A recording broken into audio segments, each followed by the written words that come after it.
disfruta, ¿verdad? Ya están por llegar los días festivos. Estamos con ánimo para seguir adelante.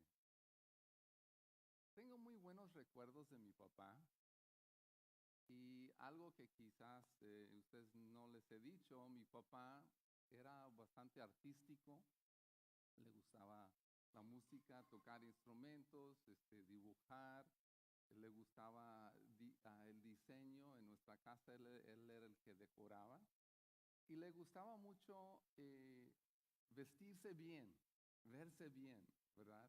Tenía muy buenos gustos en cuanto a su vestimenta y lo que escogía para vestir. Parece que esos genes no los heredé yo. Pero cuando éramos niños, los domingos decía, para ir a la casa de Dios, tenemos que vestirnos muy bien de lo mejor. Y como a él le gustaba vestirse bien, pues también a mi hermano y a mí le gustaba que nos viéramos muy bien, ¿verdad? Y cuando era posible, o entre más, para él mejor, que usáramos corbata y saquito, ¿verdad? Así como él se vestía también para ir a la iglesia. Pero a mí nunca me gustó, nunca me gustó. Para mí era algo incómodo y la verdad lo hacía nomás porque por obligación de niño uno pues tiene que hacer caso a sus padres. Cuando ya era más grande, pues lo dejé de hacer. Mi mamá, éramos de una iglesia donde las mujeres no se maquillaban, ¿verdad? Pero curiosamente mi mamá siempre decía, a, a mi papá, decía, ¿cómo es que tú tardas más en arreglarte que yo? Para salir de la casa siempre es la mujer, ¿verdad? Que el hombre está diciendo, ya, ya, ya, vámonos, pero no, en nuestra casa era al revés, ¿verdad? Mi papá le gustaba verse muy bien, para ir a la casa de Dios, y mi mamá pues se apuraba y se arreglaba rápido. Este, pero ahora que soy mayor de edad y con más entendimiento, ya encontré el pretexto para no usar saco y corbata. Mi papá decía, pues es que vamos a la casa de Dios. Y ahora digo, soy hijo de Dios, ¿verdad? Entonces, ¿a cuál casa vamos? Tu casa es mi casa, ¿verdad? Y en la casa es un lugar de descanso para estar tranquilo, para estar cómodo. Y si voy a la casa de Dios, pues voy a mi casa y en mi casa quiero estar cómodo y descansar, ¿verdad? Estamos entre familia. Así es que hoy en esta mañana estamos entre familia, ¿verdad? ¿Están cómodos?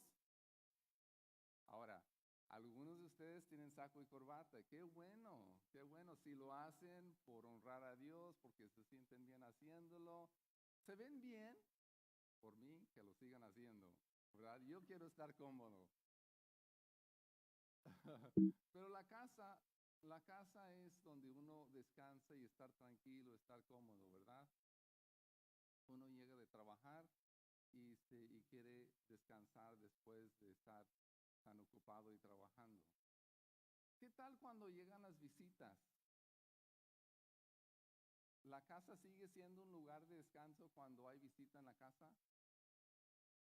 Ahora, algunas mujeres o hombres van a decir, sí, disfrutamos la visita, lo disfrutamos, ¿verdad? Nos gusta tener visitas. Hay mujeres o hombres quizás que digan, no, es mucho trabajo y no son tan hospitalarias, ¿verdad? Pero seas hospitalario o no, yo creo que cuando hay visita no se descansa, no se relaja uno, ¿verdad? Igual que cuando hay visita o cuando no hay visita. ¿Están de acuerdo conmigo? ¿Verdad? ¿Por qué será? Porque cuando hay visita, uno tiene que portarse un poquito mejor, un poquito más cortés. Uno no puede realmente ser como uno es, ¿verdad? Entonces el hogar no es lo mismo, uno no se relaja y no está tan cómodo, no descansa. El hogar ya no es ese tan lugar para descansar como cuando está solo es familia. Ahora, ¿qué tal si la visita llega y la visita dice, no, pues aquí los queremos tanto, nos tratan tan bien y estamos tan a gustos aquí, así es que aquí hay donde dormir o aquí nos vamos a quedar? ¿Verdad? ¿Qué tal si la visita le gusta tanto que ahí se quiere quedar a vivir? ¿Verdad? ¿Qué diría uno? Dicen que la visita pues nos da alegría cuando llegan, pero también nos da alegría cuando se vayan, ¿verdad? Porque no es lo mismo con visita que sin visita, ¿verdad? Ahora aquí les va la buena pregunta. ¿Qué tal si la visita es la suegra? Ahora se ríen. ¿Por qué se ríen? ¿Verdad? Las suegras tienen mala fama, ¿verdad? Ahora, desde hace 2 años yo soy suegro, ¿verdad? He disfrutado ser suegro, creo que es bien padre ser suegro. Creo que mi nuera le gusta que yo sea su suegro, ¿verdad? Me siento bien. Lo que no me gusta muy bien es pensar que ahora estoy casado con una suegra, ¿verdad? Ahora mi esposa es suegra. Mejor voy a pensar, mi futura abuelita, ¿verdad? La que va a ser al rato abuelita, ojalá, ¿verdad? Y pues las abuelitas tienen buena fama, ¿verdad? De ser buenas ondas, las suegras no. Entonces mejor no pienso de que mi esposa es suegra también. Vamos a pensar quizás en el peor de los casos, ¿sí? Vamos a pensar en el peor de los casos de una suegra. Vamos a suponer que la suegra es muy diferente a la nuera, ¿sí? De por sí hay diferencias entre generaciones, pero vamos a suponer que la suegra es de ultracultura, la nuera es hispana, vamos a decir mexicana, y la suegra es de allá del norte de Europa, es güera, pálida, delgada, flaca, y pues es una cultura muy diferente, ¿verdad? Se ve diferente, actúa diferente, tiene diferentes costumbres. Vamos a suponer que esa suegra es muy bonita, le gusta vestirse muy bien. Vamos a suponer que la suegra nunca ha tenido un verdadero trabajo, ¿verdad? Que nunca ha trabajado, que en realidad tiene un hijo, ¿verdad? El esposo de la nuera tenía un hijo, pero pues tuvo un hijo nomás porque su esposo quería un hijo, un heredero, ¿verdad? No porque le gustaran los niños. Vamos a suponer que esta mujer nunca le ha gustado trabajar y para ella su trabajo es ser modelo, ¿verdad?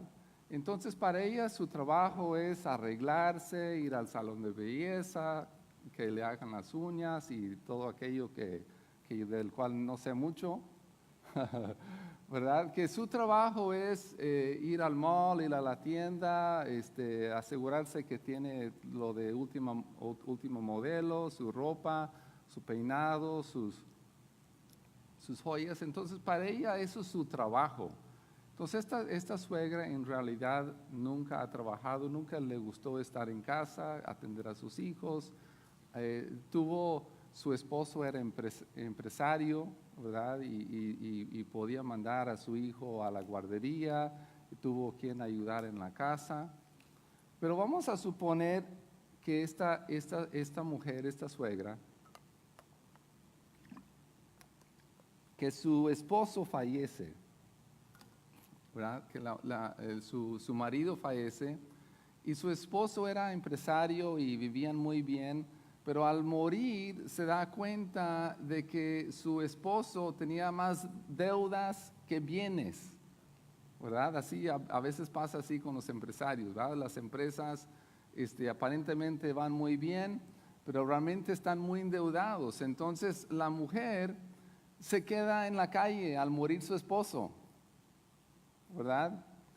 Y una mujer que está acostumbrada a vivir muy cómoda, a nunca trabajar y tener todo lo que deseara y gastar en lo que quisiera.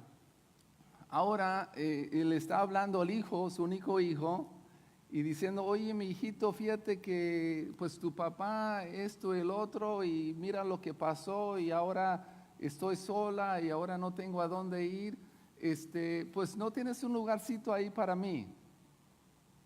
¿Qué tal? ¿Verdad? ¿Cómo se sentiría la nuera? ¿Verdad?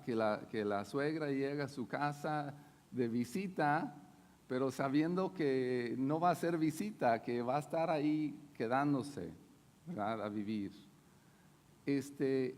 Pero esta nuera, vamos a suponer que, pues que el hijo de la suegra, o sea, el esposo, pues no es tan comprensivo con su esposa, no gana suficiente tampoco para realmente vivir cómodos, y esta nuera, vamos a suponer que también siente la necesidad de trabajar, ¿verdad?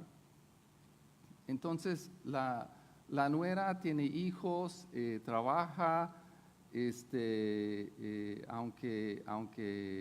aunque no le pesa trabajar, pero ella cuando llega a su casa pues tiene cosas que hacer, tiene que hacer cosas de la casa, atender la casa, la comida, los hijos, etcétera, ¿sí?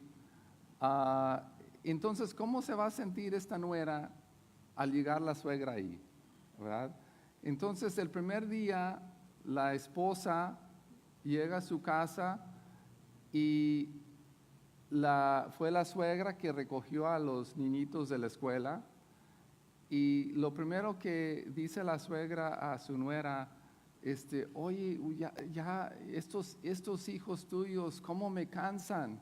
¿Cómo son tremendos? ¿Cómo tienen energía? ¿Cómo corren de aquí para allá? ¿Cómo hacen, cómo tiran las cosas, verdad? Y pues ya tienen hambre y pues ¿qué hay de comer? A ver qué haces con ellos, ¿va? Entonces, imaginando esto, el peor de los casos, ¿verdad? De una suegra pesadilla, ¿verdad? Mi punto es, ¿cómo se sentiría ahora la nuera al llegar a su casa? Ahora, ¿qué dijimos? La casa es el lugar de descanso, ¿va? Donde se supone que tú llegas, que tú puedes ser como tú eres y sentir relajado, sentir querido, sentir convivio con tus hijos, con tu cónyuge y disfrutar el tiempo, ¿verdad? ¿Qué tal si esta suegra es de las que, pues que no entiende la cultura hispana e insinúa, ¿verdad? Que no le gusta la comida? Insinúa que, pues, como ella es bien flaca y delgada y se cree perfecta y bella, ¿verdad? Vamos a suponer que ella insinúa que la nuera necesita perder de peso, ¿verdad? Que debe de hacer las cosas a la cultura de ella, y está insinuando y haciendo sugerencias que las cosas no están como ella cree que deberían de ser, ¿verdad? Yo creo que la nuera de ninguna manera sentiría ganas de llegar a su casa, ¿verdad? O sea, va a decir, no, mejor me quedo en el trabajo. ¿Para qué llego a la casa, verdad? Ahora, vamos a suponer, ahora eso era para que nadie se ofendiera, ¿verdad? Le dije que la suegra era de allá, del norte de Europa. Para que las de aquí no se ofendan. Yo sé que aquí no hay suegras de ese tipo, ¿verdad? Pero vamos a suponer como mi suegra, ¿verdad? Que es hispana, es muy amable, servicial, ha tenido una vida difícil, ha tenido que trabajar muchísimo, ha tenido muchos hijos, y entonces es una suegra muy comprensiva, ¿verdad? Que cuando llega a una casa está ofreciendo qué hacer, ¿verdad? Y entiende entiende que no es su casa, ¿verdad? Pero entiende que es muy servicial, que va a ayudar, ¿verdad? Y mi suegra nunca me ha criticado, ¿verdad? En parte yo creo porque mi esposa nunca le ha contado mis fallas tampoco, ¿verdad? Pero vamos a suponer entonces que hay una suegra que es muy comprensiva, que es de la misma cultura de la nuera, que ha tenido que trabajar, que le dice a la nuera, ¿sabes qué? ¿Sabes qué, mi hijita? Yo te entiendo porque sé que tu esposo, mi hijo, yo sé que tu esposo es mucho como era mi hijo, mi marido, mi esposo. ¿Va? Son muy parecidos y así como él no le gustaba recoger su ropa, lo tiraba donde quiera, no le gustaba ayudar en la casa, no era muy cariñoso, amoroso, ¿verdad? Entonces, esta suegra que es comprensiva, ella se identifica con la nuera sabiendo que la nuera tiene muchos de los mismos retos y problemas y está en la misma situación que ella vivió con su esposo, ¿verdad? Entonces son dos situaciones, una situación donde la nuera puede, no quiere llegar a su casa porque siente que no puede descansar, porque ahí está la suegra que la está acusando y la está viendo, está diciendo que tú no eres como yo, ¿verdad? Que tú debes de hacer las cosas diferente. Y luego está la otra suegra, la que es comprensiva, que dice, no, yo te comprendo y te entiendo porque he estado en una situación muy parecida a ti, ¿verdad? Entonces, esa segunda nuera que tiene la suegra comprensiva puede llegar a su casa, sabe que sus hijos han sido muy bien cuidados, amados, que su suegra durante el día ha estado limpiando la casa, que puede llegar y no ver trastes tirados en la cocina. A lo mejor la suegra hasta hizo de cenar y la nuera nomás llega y la nuera le dice, a ver, siéntese, aquí está la comida ya hecha, ¿no? Los hijos ya están limpios, la casa está recogida. Qué padre, ¿verdad? Tener una suegra así. Vamos a dar otro ejemplo en cuanto a casa y sentirse bien y descansado en la casa. Vamos a mencionar un tercer ejemplo. Este es el ejemplo de los compadres. Aquí en la cultura americana, en la americana de aquí, aquí en la cultura americana hay hombres que hacen lo que aquí llaman en inglés man's cave. Man's cave. Es la cueva de los hombres y es llamado así cueva porque es un lugar apartado del resto de la casa donde el hombre puede esconderse, hacer lo que se le antoja y estar medio escondido y apartado. La razón normalmente aquí en la cultura americana por el cual estos hombres desean hacer y crear una cueva, un cuarto así, es porque se cansan de que llegan a la casa y su mujer les están diciendo lo que deben o no deben de hacer, ¿verdad? Ellos ven la casa como un lugar de descanso para relajarse y convivir y quizás quieren invitar a sus amigos, sus compadres a la casa para disfrutar un buen rato, pero no lo hacen porque la mujer, como dicen proverbios, la mujer rencillosa es como una gotera que constantemente les está diciendo al hombre sus defectos y lo que hace mal y lo que debe de hacer y lo que no debe de hacer. ¿Verdad? Aquí no hay de esos, ¿verdad?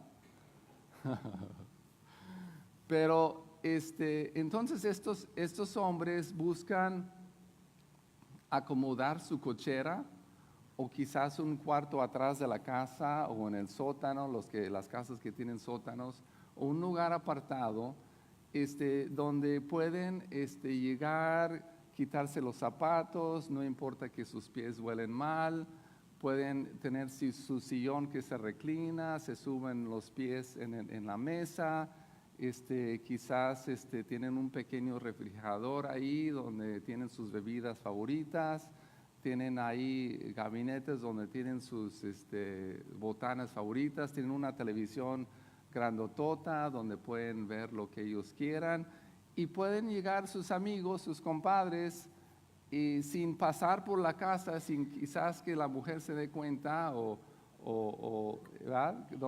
Donde pueden llegar y disfrutar un buen tiempo, ¿verdad? Entonces,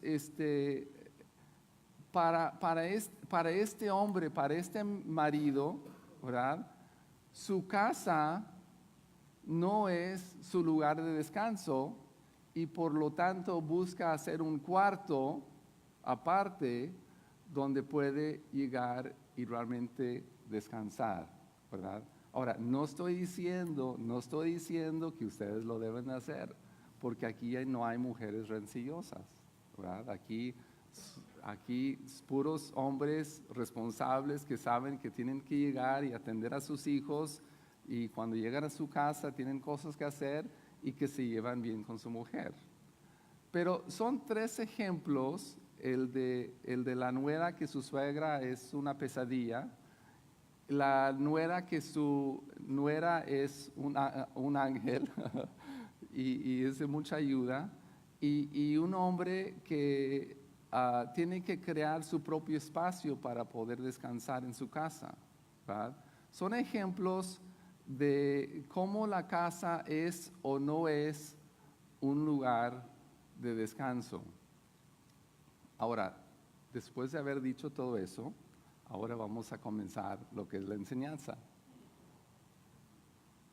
Vamos a estar viendo hoy Hebreos, el libro de Hebreos.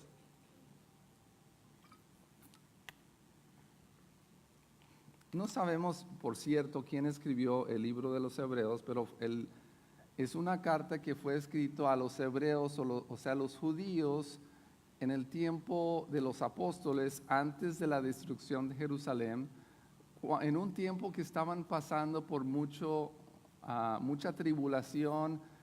Los hebreos cristianos estaban pasando por persecución de parte de los judaizantes, los judíos no cristianos, y también estaban pasando por persecución de parte de los romanos. El imperio romano también los estaba persiguiendo.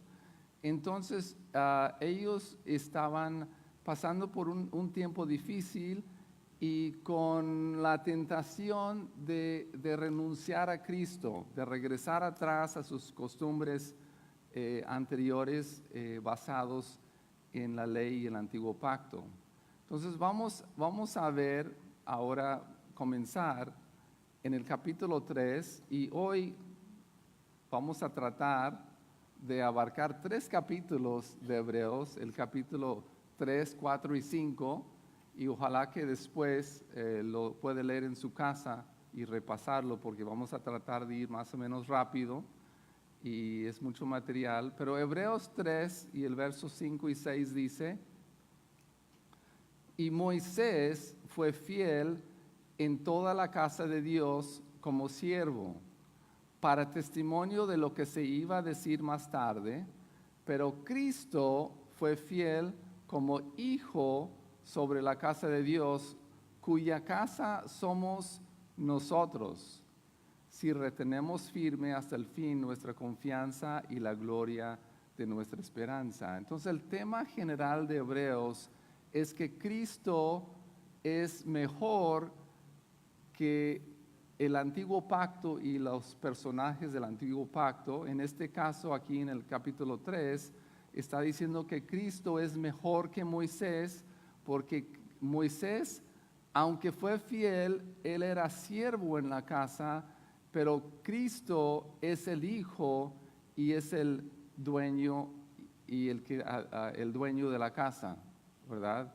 Ahora, quiero poner énfasis aquí en que el autor está diciendo a los hebreos, está diciendo, esa casa son ustedes, esa casa son ustedes. Ahora, bajo Moisés, ¿cuál era la casa? Los israelitas salieron de Egipto, cruzaron el Mar Rojo y llegaron a el monte de Sinaí. Y en el monte de Sinaí es donde se encontraron con Dios, ¿sí? Dice que Dios bajó en el monte y desde el monte Dios hablaba con Moisés y hablaba con la nación de Israel. Entonces, el monte de Sinaí es donde se encontraron con Dios y en un sentido podríamos decir que era casa de Dios. Desde ahí ellos tuvieron comunicación, hablaron con Dios. Pero Dios les dijo, yo me quiero ir con ustedes, quiero habitar con ustedes, entonces quiero que me hagan casa. Esa casa lo llamamos tabernáculo y la palabra tabernáculo significa literalmente habitación o casa. Entonces era una casa, como iban de viaje y terminaron viajando por 40 años, esa casa era portátil, lo construían y lo armaban y lo desarmaban. Pero el tabernáculo era la casa de Dios. Ya después, en el tiempo, después de David, en el tiempo de Salomón, entonces Salomón construye una casa permanente, como ya estaban en la tierra permanente, ya no estaban de viaje, no se movían. Entonces Salomón construyó el templo, o sea, una casa de Dios permanente, ¿sí? Que era el lugar donde ellos se comunicaban con Dios, tenían comunión con Dios. Ahora, vamos a pasar ahora a los siguientes versos, ahí mismo en el capítulo 3, en el verso 7, el siguiente verso. Dice Hebreos 3:7, dice, por lo cual, como dice el Espíritu Santo, si oís hoy su voz, no endurezcáis vuestros corazones como en la provocación, como en el día de la prueba del desierto. Ahora, ¿qué pasó? Que la nación de Israel, los israelitas, desde que salieron de Egipto, estuvieron quejándose. Ellos vieron grandes prodigios de parte de Dios, se dieron cuenta, Dios comprobó de que Dios estaba a favor de ellos, que Dios podía librarlos, que Dios podía cuidarlos. Vieron cosas sumamente extraordinarias. Cruzaron el Mar Rojo de manera extraordinaria. Sin embargo, siguieron quejándose y sus quejas era que dudaban de que Dios pudiera o quisiera cuidarse de ellos y proveyera para ellos. Cuando tenían sed, ¿qué pasó? Decían, Moisés, ¿para qué nos traes acá para morir de sed en el desierto? ¿Sí? Se quejaron. No creían que Dios podía proveer agua para ellos y Dios lo proveyó. Después, con la comida, se quejaron de que no tenían comida. Después se quejaron de comer lo mismo todos los días y dijeron, Moisés, comíamos mejor en Egipto, ¿verdad? Queremos carne con ajo y cebolla y a lo mejor chilito también, ¿verdad? Entonces era mucha queja y esa queja era un resultado de su falta de fe, de que Dios los quisiera y pudiera cuidarlos y cumplir su destino en ellos, ¿sí? Entonces, en lo que acabamos de leer este verso, dice que provocaron a Dios, ¿verdad? Y dice, si oís hoy su voz, no endurezcáis vuestros corazones. Entonces el escritor de Hebreos está repitiendo esto de lo que ellos, como ejemplo de lo que había pasado en la nación de Israel, y está diciendo, si hoy oyes su voz. Ahora, ¿cuál era la voz que ellos habían escuchado? ¿Cuál era esa voz? ¿Cómo era esa voz?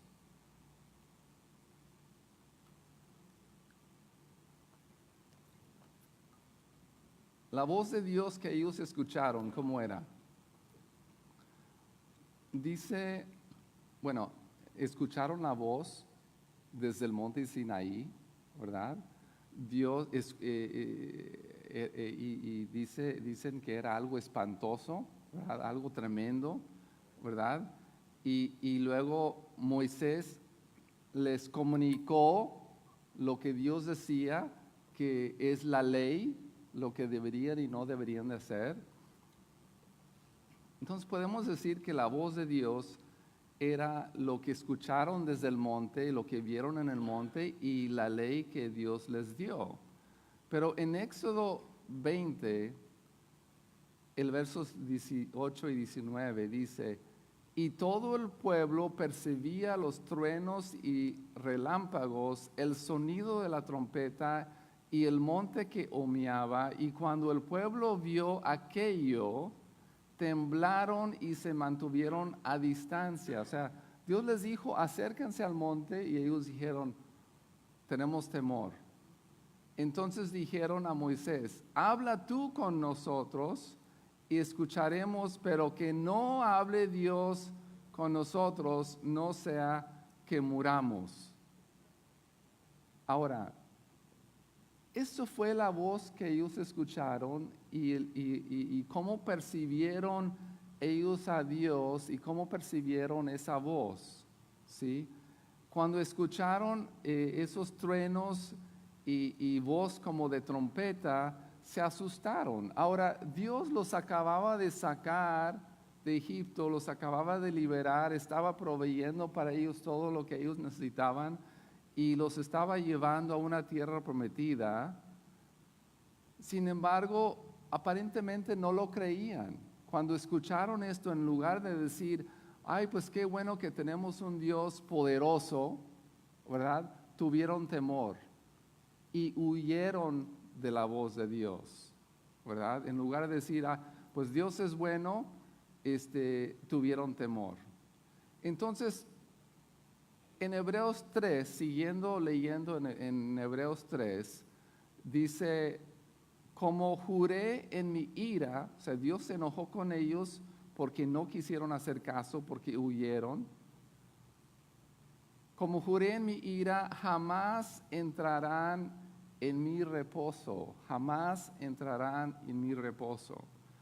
El verso 19 dice, vemos pues que no pudieron entrar a causa de su incredulidad. Ahora, esa generación murieron en el desierto, ¿sí? Y por incredulidad y no entraron en el reposo de Dios. Vamos a ver un poquito de lo que es la fe. O sea, no tuvieron fe, fueron incrédulos, ¿sí? ¿Qué es lo que ellos deberían de haber creído? Deberían de haber tenido fe de que Dios, Él estaba a favor de ellos por todo lo que habían visto. Deberían de haber tenido fe para acercarse a Dios y entender que Dios los quería y tenía lo mejor para ellos. Deberían de haber tenido fe que Dios iba a cumplir su promesa y llevarlos y que iban a llegar a la tierra prometida donde iban a vivir muy bien. Deberían de haber tenido fe que su futuro estaba seguro en las manos de Dios, y el temor es lo opuesto a fe. Ellos tuvieron temor de la voz de Dios y por lo tanto huyeron de la voz de Dios y no tuvieron fe. Pero dice el autor de los Hebreos, si oyeres hoy su voz, no seas como ellos en ser incrédulos. Dice Hebreos 3:12. Ahora, esto lo dice el autor de Hebreos, lo está diciendo mientras los cristianos hebreos, estaban pasando por un tiempo de mucha dificultad, ¿sí? Y no estaban seguros, como que estaban dudando de que Dios cumpliera su propósito. Tened cuidado, Hebreos 3:12 dice, tened cuidado, hermanos, no sea que en alguno de vosotros haya un corazón malo de incredulidad para apartarse del Dios vivo. Ahora, ¿cuál era el reposo del cual los israelitas deberían de entrar? ¿Era la tierra prometida? La tierra prometida era el reposo, o sea, al entrar en la tierra prometida, iban a tener ese descanso que Dios quería para ellos. Uno pensaría que sí, pero más adelante en el siguiente capítulo, enseguida, en el capítulo 4, verso 8, dice el autor de los Hebreos, dice, porque si Josué les hubiera dado reposo, o sea, Josué fue el que metió a la nación en la tierra prometida, él era de los de la segunda generación, los demás murieron ahí. Josué los metió en la tierra prometida, pero dice, si Josué les hubiera dado reposo, Dios no hablaría después de otro día. Dios no habría hablado de otro día de ese. Después de ese. Gracias. Ahora, ¿por qué entonces es que no tuvieron fe y por qué no entraron en ese reposo o cuál era ese reposo? ¿Sí? Enseguida, ojalá que ustedes lean después en su casa Hebreos 3, 4 y 11, esos 4 capítulos.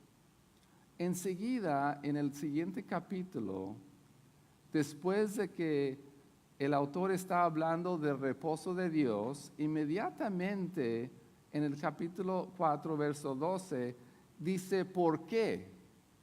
Esto es el por qué. ¿Por qué dudaron y por qué no entraron en el reposo?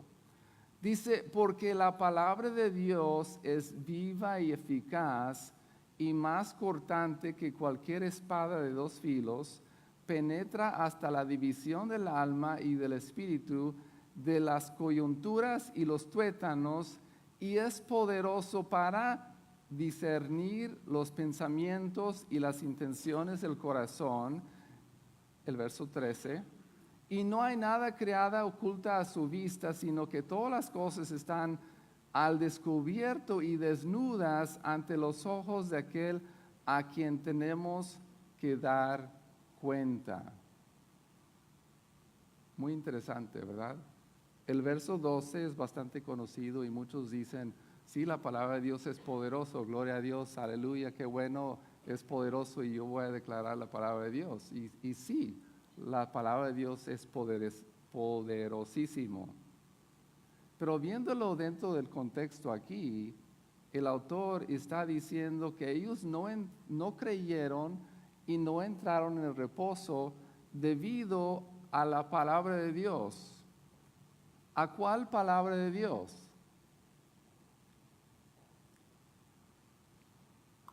A ver, piensen. ¿Qué es lo que hemos estado diciendo? ¿Cuál era la palabra de Dios que oyeron?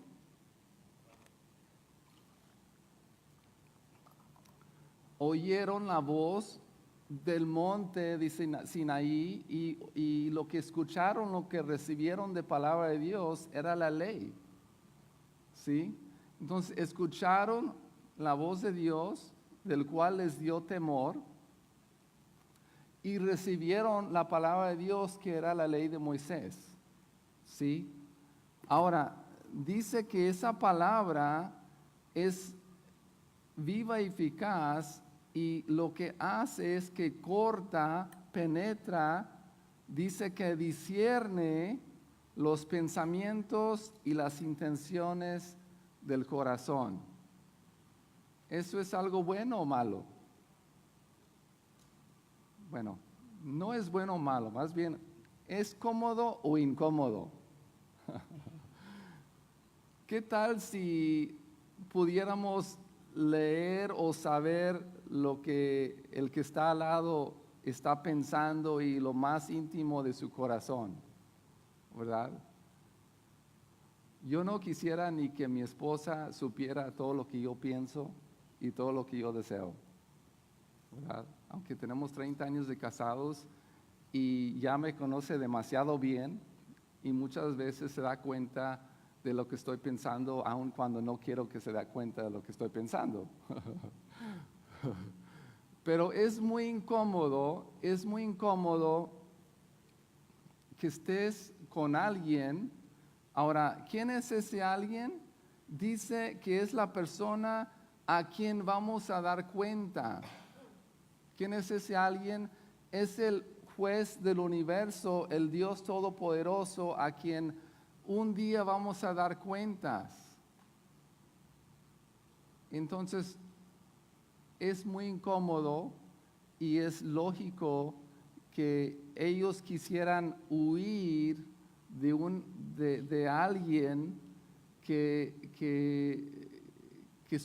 supiera todo lo que están, todo lo que son, todo lo que hacen y todos sus defectos, ¿verdad?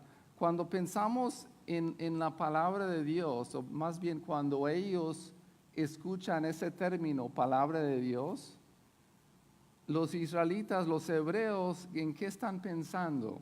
Están pensando en la ley y los profetas. Para ellos, palabra de Dios, todavía no existía el Nuevo Testamento. Para ellos, palabra de Dios es ley y es los profetas. ¿Qué es lo que dice la ley? La ley, por lo general, la ley dice lo que está mal, ¿sí? Si pudiéramos resumir el mensaje principal de la ley, ¿cuál es? Dios les está diciendo, yo soy santo y yo soy así, así, así, ¿verdad? En la ley habla mucho de la santidad, muchísimo de la santidad, ¿verdad? Y Dios está diciendo, yo soy santo, yo soy perfecto, yo soy único, y ustedes también deben de ser santos y perfectos, y para que ustedes sean santos y perfectos como yo, tienen que hacer un chorro de cosas, 1000 cosas tienes que hacer, ¿verdad? Y si no cumples todos estos mandamientos de la ley, entonces eres un pecador. Y ellos todos los días, en la mañana y en la tarde, había sacrificios donde ellos estaban, dice el autor de los Hebreos, dice, en estos sacrificios ellos hacían memoria de sus pecados. Entonces, la mayor parte de los ritos de lo que ellos hacían, no era Dios diciéndoles, ay, son mis hijitos tan chulos y los quiero mucho y se portan muy bien, ¿verdad? Era, yo soy así y ustedes no son nada como yo soy y tienen que hacer muchas cosas para poder llegar a ser como yo soy, ¿sí? Ellos no se sentían, no se identificaban nada con Dios, incluso la ley hacía que ellos se sintieran muy distantes de Dios y muy diferentes de Dios. De ninguna manera sentían que Dios los comprendía y de ninguna manera sentían que ellos podían comprender a Dios. Porque Dios era grandioso, un Dios por allá, santo significa apartado, diferente, ¿sí? Entonces, al poner énfasis en de que Dios es santo y yo soy inmundo, causa separación. Lo que la ley hace es causa separación, ¿sí? ¿Se acuerdan de la suegra incomprensible, que no comprende, que no se identifica con la nuera? ¿Sí? Ellos así sentían a Dios. ¿Por qué? Porque así como la suegra se creía perfecta, no es que Dios se cree perfecto, es perfecto, ¿sí? Y Dios es espíritu, Dios es todopoderoso y ellos eran hombres mortales y no había ninguna identificación con Dios, ni sentían que Dios los comprendía, ni ellos comprendían a Dios, ¿verdad? Y lo que Dios les estaba diciendo es que quiero tener comunión con ustedes, quiero habitar con ustedes, quiero estar con ustedes. ¿Y cuál fue la reacción de ellos?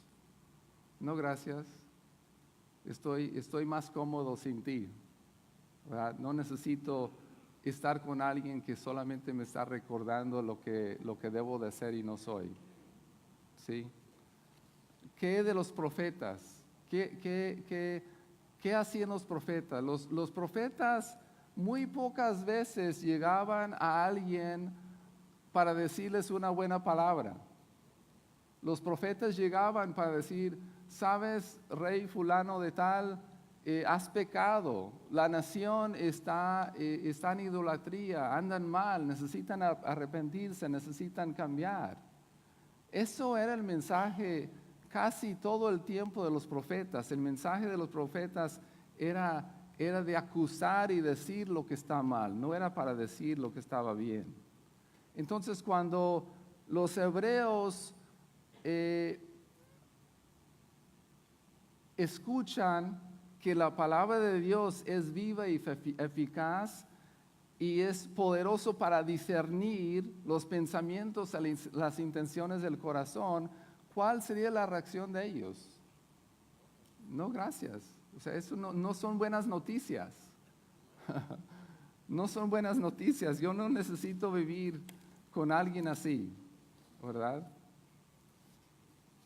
Ahora, hay algo muy curioso. Vamos a mencionar un poquito al rey David. Porque creo que esto causa confusión. Y yo sé que algunos de ustedes están pensando, bueno, si la ley solo acusa y la ley es tan malo y la ley es algo desagradable, ¿por qué es que David tantas veces dijo, amo tu ley? Dios, Jehová Dios, yo amo tu ley, me deleito en tu ley.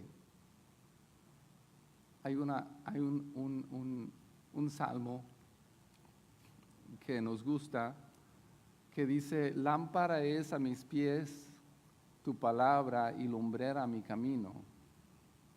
¿Sí? Entonces, ¿qué onda con esto? ¿Cómo es que David, que la nación de Israel en general, cuando pensaban en la ley y los ritos y la voz de Dios, la palabra de Dios, cuando ellos pensaban en eso, era algo muy incómodo, algo que les causaba condenación, algo que los hacía sentir culpables? ¿Cómo es que David lo veía muy diferente?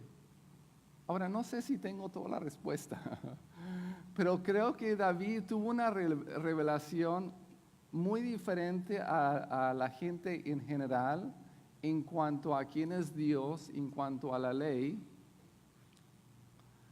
Y lo que puedo pensar es que David veía a Dios de una manera muy diferente. Y quizás vio la historia de la nación de Israel y entendió que Dios era alguien que amaba la nación, que cuidaba la nación, que guiaba a la nación, que proveía por la nación.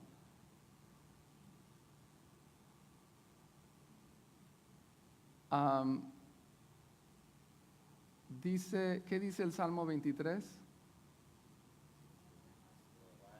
Jehová es mi pastor y nada me faltará. Ahora, la gente hebrea, los judíos por lo general, esto era, o sea, ¿de dónde sacó David esto? Jehová es mi pastor, nada me faltará. ¿Sabes que yo no he encontrado, en estos días he estado pensando e investigando, yo no encuentro este concepto en la ley de Moisés. La ley de Moisés en ninguna parte dice Jehová es mi pastor. La ley de Moisés dice Dios es todopoderoso, omnipotente, creador y es santo,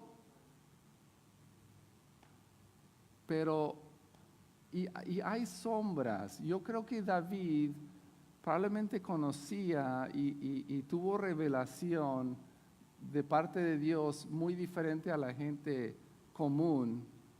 ¿Se acuerdan que después de que Dios dio la ley, los 10 mandamientos a Moisés y la nación estaba en rebeldía contra Dios, en idolatría, Moisés se volvió a subir al monte y Moisés le dijo a Dios, Dios, muéstrame tu gloria. ¿Y cuál fue la revelación? ¿Cuál fue esa gloria que Moisés recibió? Yo creo que Moisés recibió una revelación más profundo de lo que realmente es el corazón de Dios, la naturaleza de Dios, el carácter de Dios.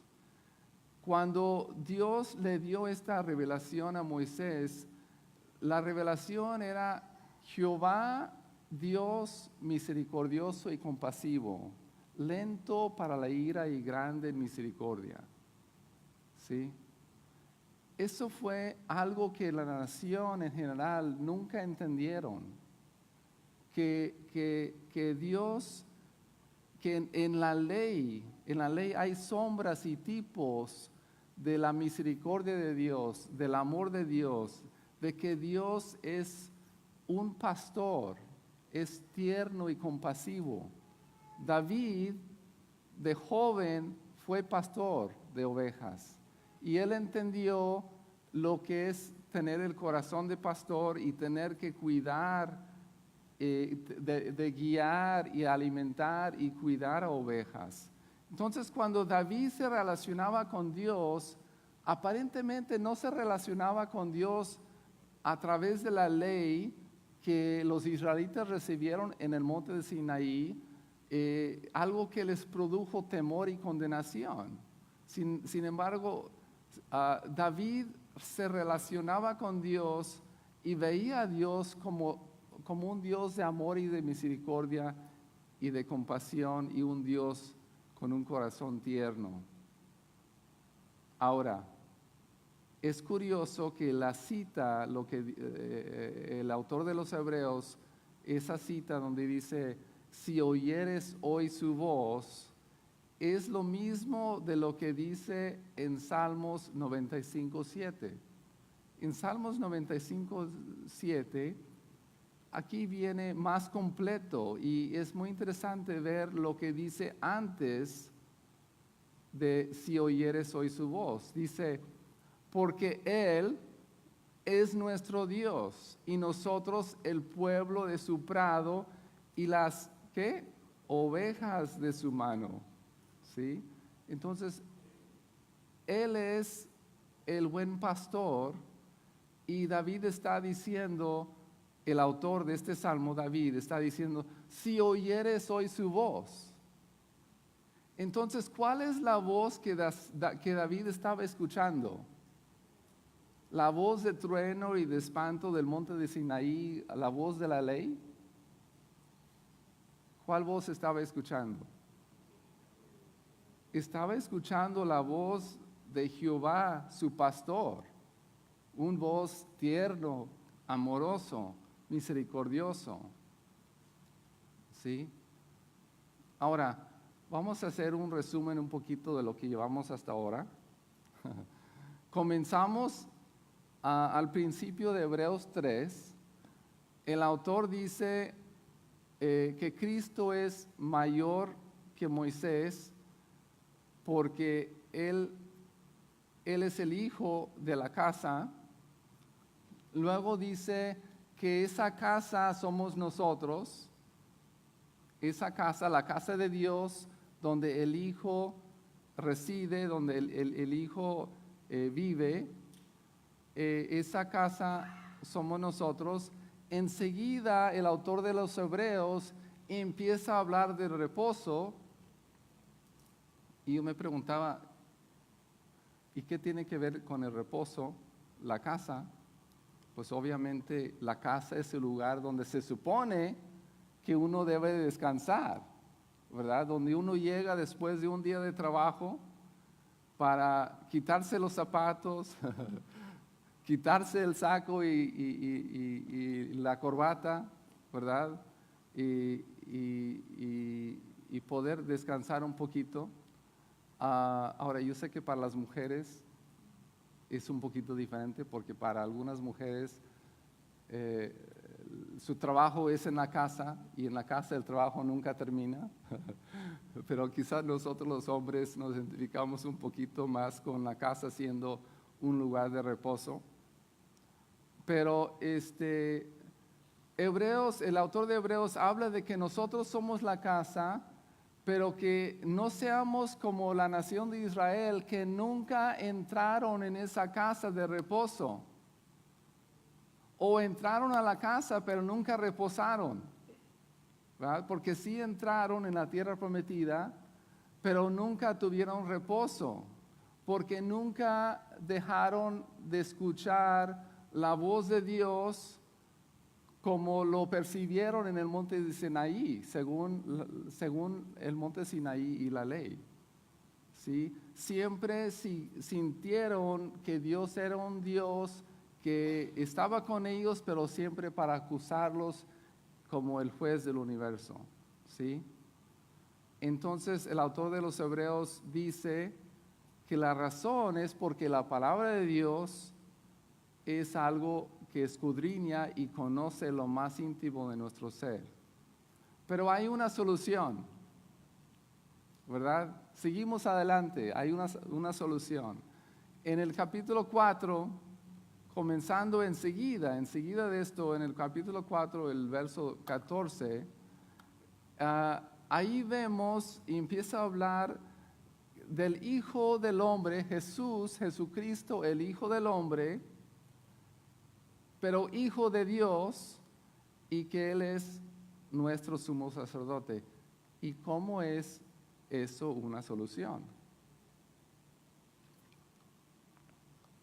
Ahora, en Hebreos se habla mucho de Jesús como nuestro sumo sacerdote, y apenas que lo lean después, porque vamos a leer unos cuantos versos aquí nomás, es muy importante y muy interesante, pero Hebreos 4:14 dice: teniendo pues un gran sumo sacerdote que trascendió los cielos, Jesús, el Hijo de Dios, retengamos nuestra fe, porque no tenemos un sumo sacerdote que no pueda compadecerse de nuestras flaquezas, sino uno que ha sido tentado en todo como nosotros, pero sin pecado. Aquí es muy clave que Jesús es el Hijo de Dios, ¿sí? Y luego dice que es un sumo sacerdote. Un sumo sacerdote es alguien que representa al hombre ante Dios, que habla a Dios a favor del hombre, pero dice que ese sumo sacerdote es alguien que puede compadecerse de nuestras flaquezas, alguien que se identifica como nosotros. Y después en el verso 1 del capítulo 5 dice: porque todo sumo sacerdote tomado de entre los hombres, o sea, Jesús era hombre, fue tomado de entre los hombres, es constituido a favor de los hombres en las cosas que a Dios se refieren, para presentar ofrendas y sacrificios por los pecados, y puede obrar con benignidad con los ignorantes y extraviados, puestos que Él mismo está sujeto a flaquezas. Entonces vamos a rápidamente, para terminar, repasar esto otra vez. El primer punto que vimos es que somos la casa de Dios. El segundo es, se requiere fe para entrar en ese reposo. La palabra de Dios discierne la mente y el corazón, y no hay nada oculto a los ojos de Dios. La solución a eso de que Dios es el juez, la solución es que tenemos un abogado, ¿sí? Jesús es el sumo sacerdote, es el abogado, y ese sumo sacerdote, la ventaja es que es Dios, pero es Dios que se identifica con el hombre, es Dios hombre, ¿sí? Vamos a definir entonces el reposo.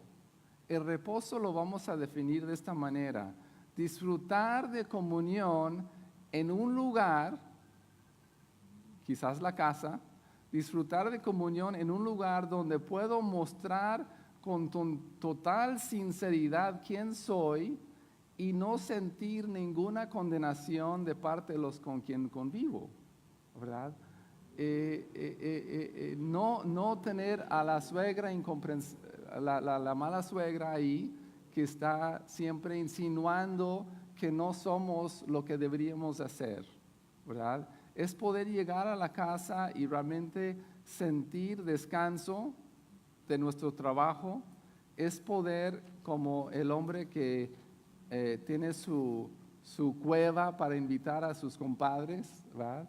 Que puede llegar y puede realmente ser quien él es y disfrutar de esa comunión, de esa amistad con sus compadres, y no sentir que ellos los están culpando o criticando. ¿Por qué? Porque se identifican perfectamente con él. Entonces, si oyeres hoy su voz, quiero enfatizar ahora esa palabra hoy. ¿Qué día es hoy? ¿Qué día es hoy? Hoy es domingo. No, lo que está queriendo decir el autor es que hoy estamos después de Cristo. Hoy estamos viviendo bajo el nuevo pacto de Cristo. Ya no estamos viviendo bajo el antiguo pacto. Entonces, ahora en el nuevo pacto, ¿cuál es la voz que estamos o debemos estar escuchando? La voz del monte de Sinaí, la palabra de Dios, la ley que provenía del monte de Sinaí. ¿Cuál voz es el que debemos estar escuchando? En Hebreos 12, 18, ya casi al final de esta epístola a los Hebreos, Hebreos 12, 18 dice: porque no habéis acercado, o sea, los que vivimos hoy, no habéis acercado al monte que no se puede tocar, ni a fuego ardiente, ni a tinieblas, ni a oscuridad, ni a torbellino, ni a sonido de trompeta, ni a ruido de palabras, tal que los que oyeron rogaron que no se les hablara más. No hemos llegado hoy no estamos al pie del monte de Sinaí, no estamos vagando en el desierto.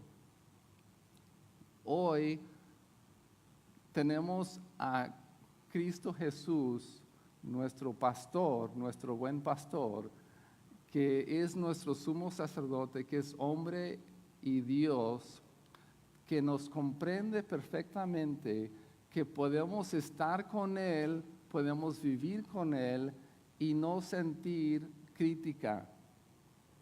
Jesús es nuestro compadre. ¿Sí?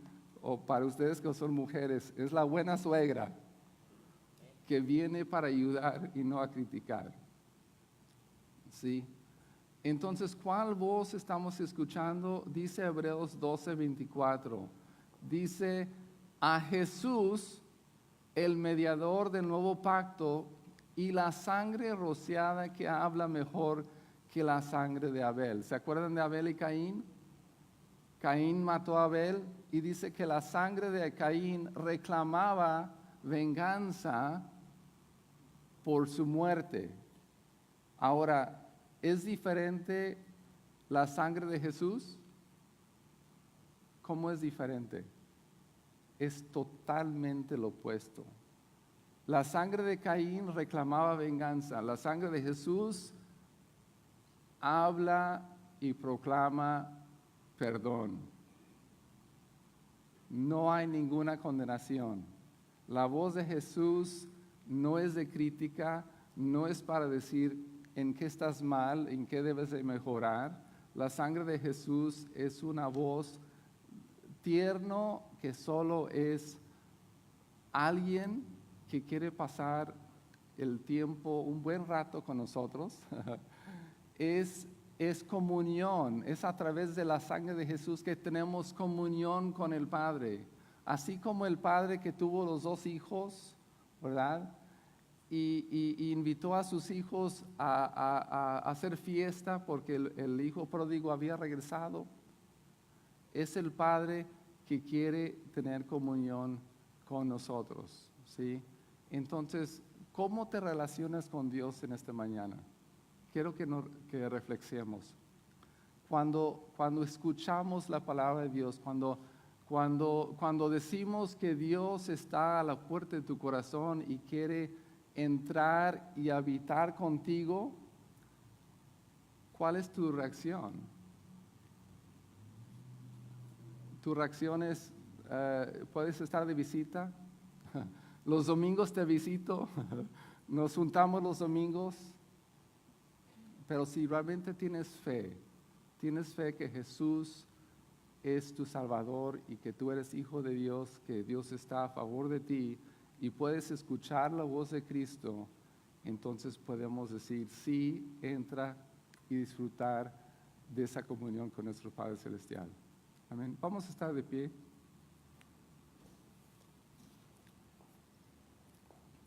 Nuestro Padre